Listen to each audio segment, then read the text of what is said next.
todos hablan de inflación.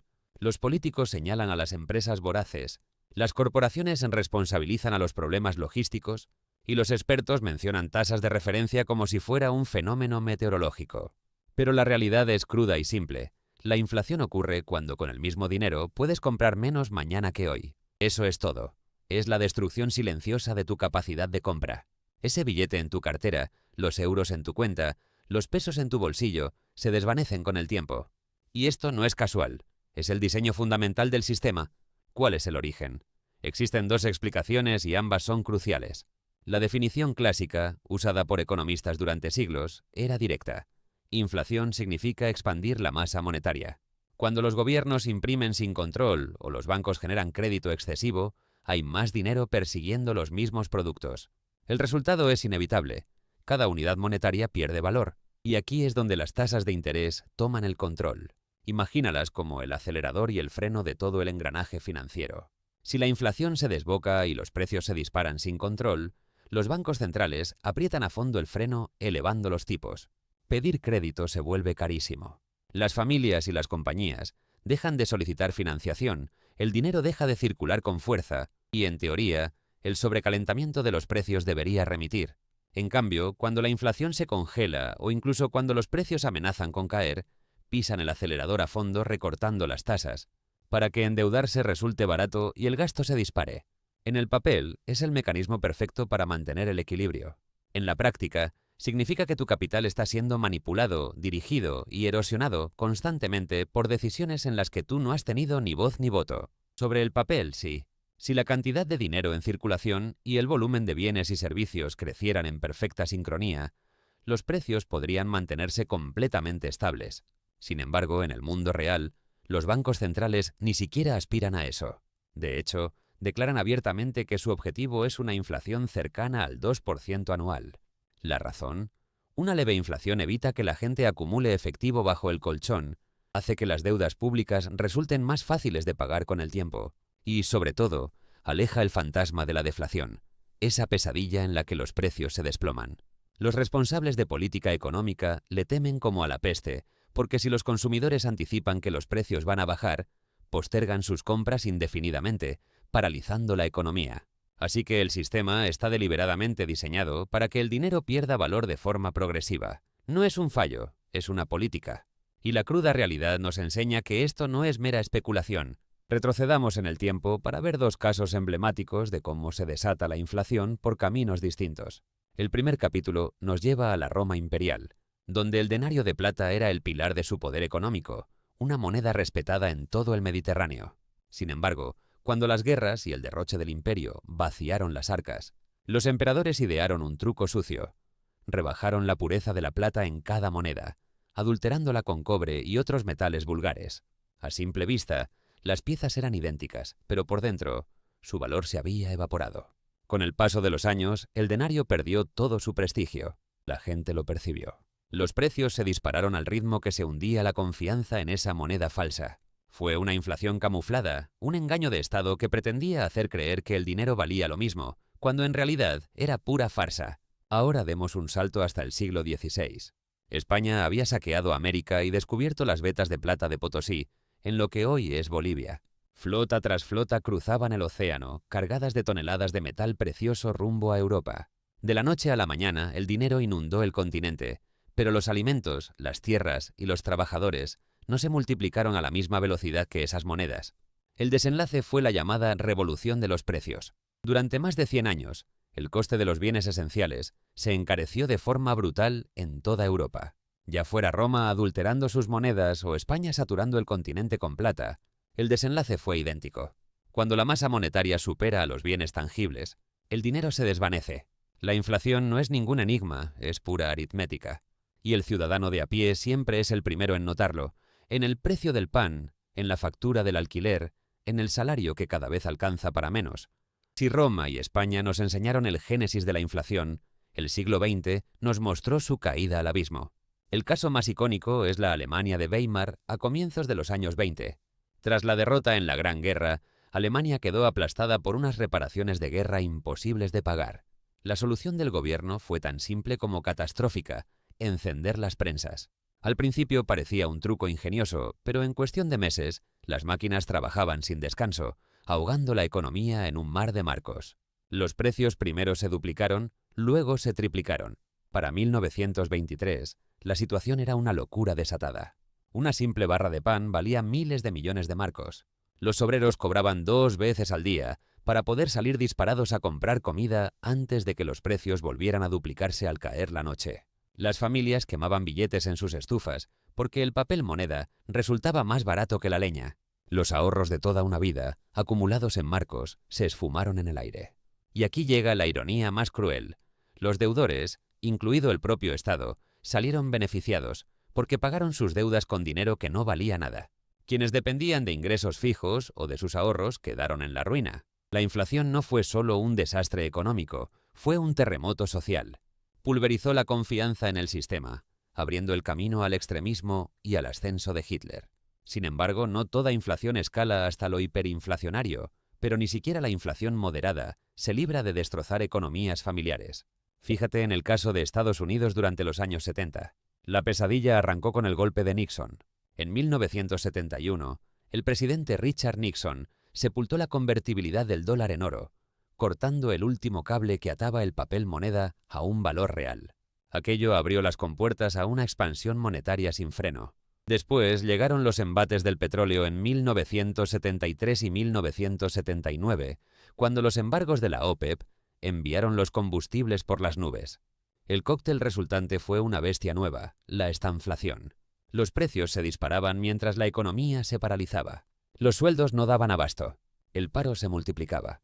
Hogares enteros comprobaban que su salario mensual ya no pagaba ni la hipoteca ni llenar el depósito del coche. Para una generación educada en el sueño de la posguerra, fue una bofetada de realidad. La inflación les gritó una verdad cruda.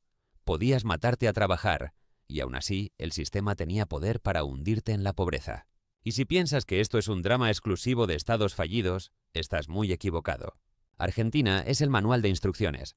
Durante los 80 y los 90, el país sudamericano sufrió crisis inflacionarias en bucle, mientras sus gobiernos recurrían a la máquina de imprimir billetes para tapar agujeros fiscales.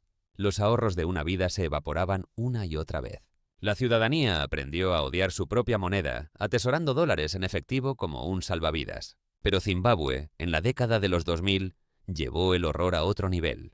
La hiperinflación alcanzó cifras de ciencia ficción. En el momento más crítico, en 2008, los precios se multiplicaban por 2 cada 24 horas. Un billete de 100 billones de dólares zimbabuenses apenas te compraba un puñado de comida. Esto no son simples gráficos en un informe. Son humillaciones diarias, donde el fruto de tu trabajo y tus reservas económicas dejan de valer casi antes de que amanezca. Y a pesar de todo, el patrón se repite una y otra vez.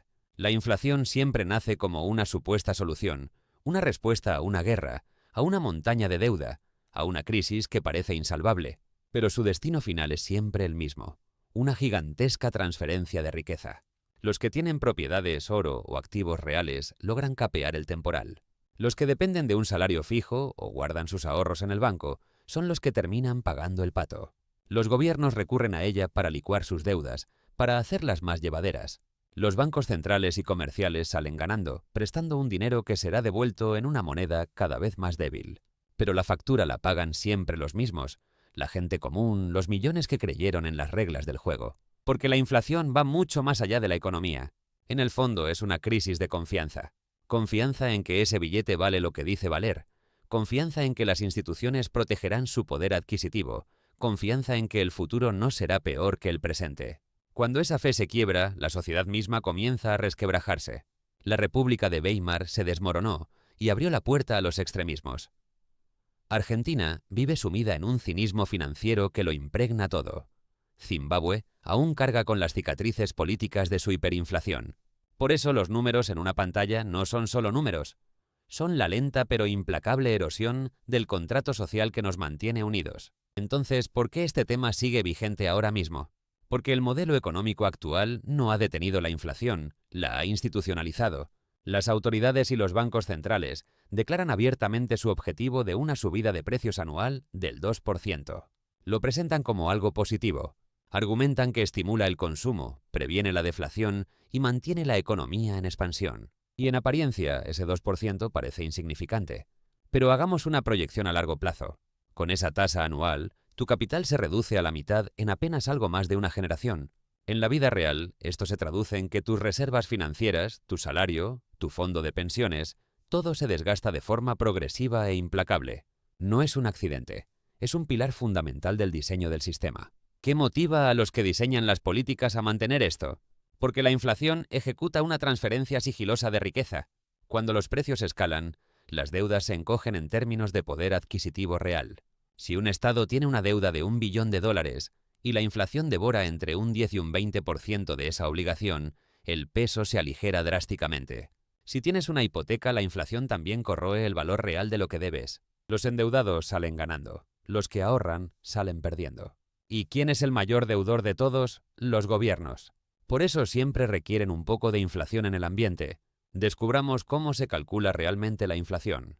El índice de precios al consumidor es la métrica oficial, pero deja fuera o minimiza justo lo que más estrangula a los bolsillos: el coste de la vivienda, la sanidad, la educación. Esto permite a las autoridades declarar que la inflación está controlada, mientras las familias apenas pueden respirar bajo su peso. La propia definición ha sido manipulada para servir al sistema. Antes, inflación significaba expansión de la masa monetaria, algo de lo que gobiernos y bancos eran directamente culpables. Ahora, se ha reducido a incremento de precios, un concepto difuso donde la culpa puede repartirse. Problemas en las cadenas de suministro, productores de petróleo, corporaciones codiciosas. El lenguaje se ha convertido en un arma para ocultar el verdadero poder. Pero he aquí la paradoja brutal. Mientras la inflación devora los ahorros, también redistribuye las oportunidades a su manera. En la Roma antigua, cuando el denario se desplomó, quienes poseían activos tangibles como tierras emergieron más fuertes. Durante el diluvio de plata en España, los terratenientes adinerados capearon el temporal, mientras los campesinos sucumbían al hambre. Tras la peste negra, los supervivientes con liquidez adquirieron propiedades a precios irrisorios. Y después del colapso financiero de 2008, aquellos con efectivo disponible compraron viviendas mientras las ejecuciones hipotecarias arrasaban. La inflación siempre castiga a unos y recompensa a otros, nunca jamás es neutral. La humanidad lleva siglos buscando refugios monetarios más allá del control de los poderosos, y durante generaciones ese santuario fue el oro, un metal precioso cuya escasez natural lo hacía inmune a la impresión descontrolada, una roca de confianza universal que trascendía culturas y fronteras. Imperios enteros se alzaron y se desmoronaron ante el paso del tiempo, pero el oro conservó su poder adquisitivo, precisamente porque ningún mandatario ni gobierno tenía la capacidad de devaluarlo a su antojo. Ahora, en la era digital, ha surgido un contendiente con principios similares: Bitcoin. Su código establece un tope inquebrantable de 21 millones de unidades, una norma matemática que ningún banco central del mundo puede manipular o revocar. Su oferta está programada para ser finita, lo que la convierte, por diseño, en un activo resistente a la inflación. No es que sea impecable. Bitcoin tiene sus altibajos, y a los poderes establecidos les molesta cualquier moneda que escape a su dominio. Pero su fuerza no está en ser infalible. Su verdadero poder es desnudar la grieta del dinero fiduciario, un sistema creado para devaluarse, mientras que Bitcoin simplemente no puede. Así que esta es la enseñanza clave. La inflación va mucho más allá de que todo cueste más. Es el desgaste deliberado del valor de tu dinero, permitido o incluso orquestado por quienes mandan. Ha acabado con imperios, ha tumbado gobiernos y ha dejado una huella imborrable en civilizaciones enteras. Y sigue sucediendo hoy, camuflada a plena vista como si fuera una simple meta económica. Si no logras comprenderla, serás tú quien asuma el coste. La historia no se repite, pero la inflación siempre marca un ritmo familiar. Y si no identificas ese compás, tu capital se esfumará sin hacer ruido, mientras otros sacan provecho del mecanismo. Si esto ha cambiado tu mirada, únete al canal. El pasado guarda las claves, y yo te indicaré dónde encontrarlas.